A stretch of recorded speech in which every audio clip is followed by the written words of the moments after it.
Pasukan Chechnya juga ditugaskan untuk melakukan penyisiran dan pembersihan selama invasi Rusia di Ukraina, di kota Popasnaya, Republik Rakyat Luhansk. Situasinya berada di bawah kendali lembaga penegak hukum Rusia dan unit militer LPR.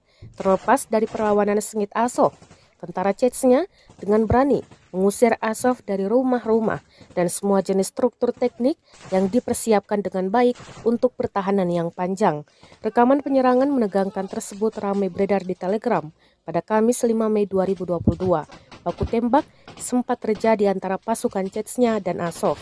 Kota ini terletak di atas bukit dan oleh karena itu geng-geng Ukraina berpegang teguh pada setiap meter dari posisi yang menguntungkan dan dapat ditembakkan dengan baik.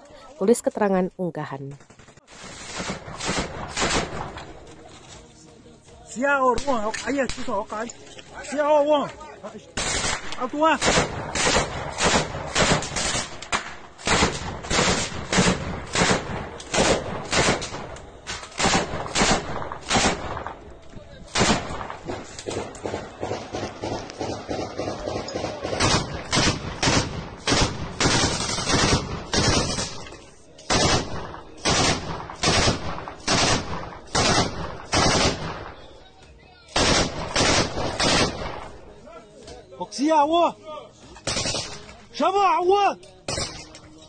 Прикрыть